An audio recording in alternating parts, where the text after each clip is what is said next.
Hey, it's Keith here. Just going to talk a little bit about how to operate the transmitter, both how to charge it and how to set up a new receiver. First, we'll talk about charging. This just uses a standard USB port to charge it, so it's a lot like charging a cell phone. You flip this little panel down, you take this cable that came with your transmitter, you insert the small end, it only goes in one way, in the USB port on the right side of the transmitter like that, and then you take the other end, the USB side, and any USB charger, cell phone charger, power supply, anything you've got where USB can plug in, just power it up.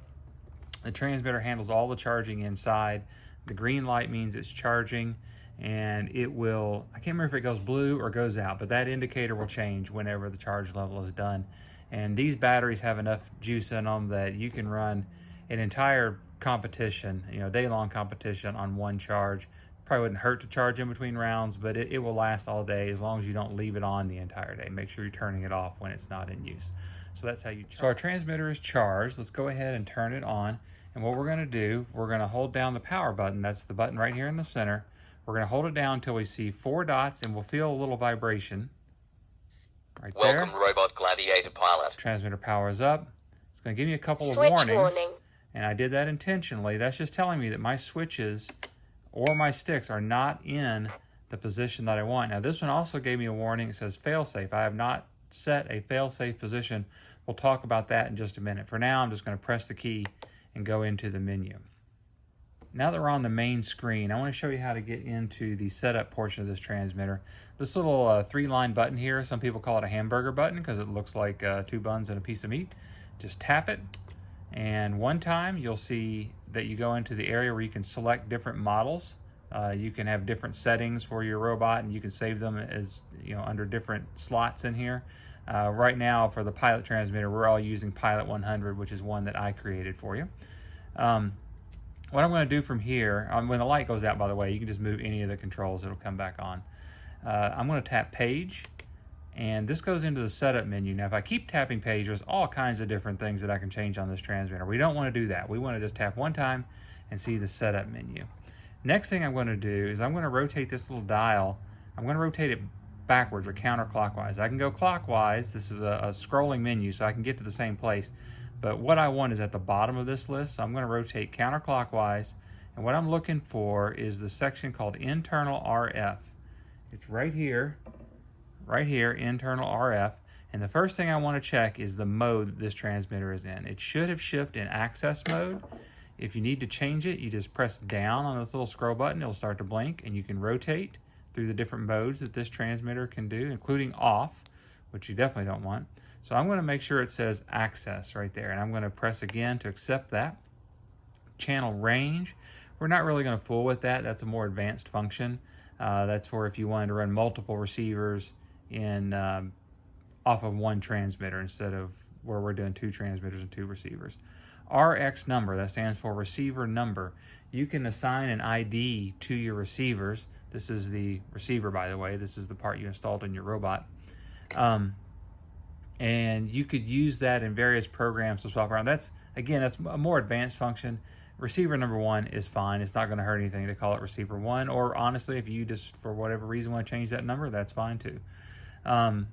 Under failsafe right here, this is where we saw it's not set. Failsafe is what does the transmitter do, or what does the receiver do rather, if it can't talk to the transmitter. And what we want to do is we want to set this, we're going to tap it, make it blink, and we want to set this to no pulses.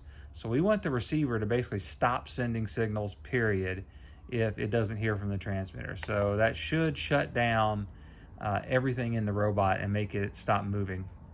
So we're going to set that to no pulses. Now I'm going to be right back with you in a minute. We're going to get into this next section where we're actually going to tie a receiver to this transmitter through a process called binding.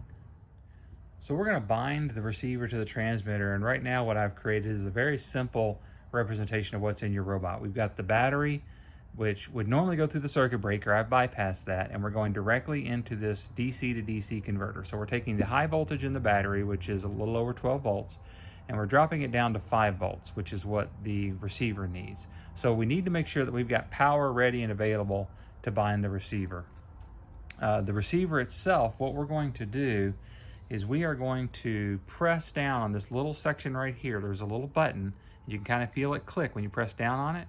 We're going to press down on that when we add power to the receiver, and that is going to put it in what's called registration mode. Basically, it's ready to talk to a new transmitter. So I'm going to hold that down, and I'm going to power it up by plugging the connector in, and you'll see that I get this kind of green and red light going. This receiver is now waiting for a transmitter to say, hey, I'm looking for a receiver. So let's go back to our transmitter, and we're on that section just under internal RF, just where we set no pulses before. We're going to go right here to REG, which stands for register. I'm going to click on that, and then it pops up and says, hey, there's a receiver talking to me. Gives me a little beep, says, is this the one you want to do? Say yes, hit enter, registration okay, click again. That receiver is now registered to this transmitter. We're not quite done yet though. What I'm going to do is I'm going to pull the power away from this receiver. Notice it's now blinking, so it's now talking to a transmitter.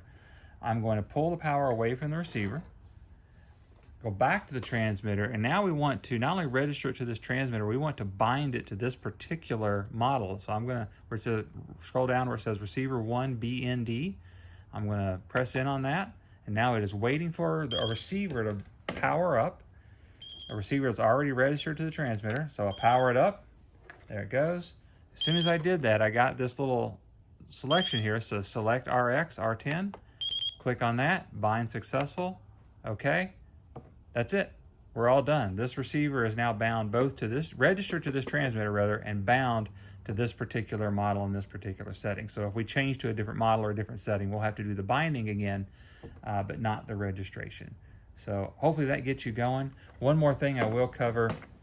I know I'm doing this out in the open where it's a lot easier to see, but you'll notice that when you, well, I just unhooked power, so the transmitter is telling me it can't see the receiver anymore.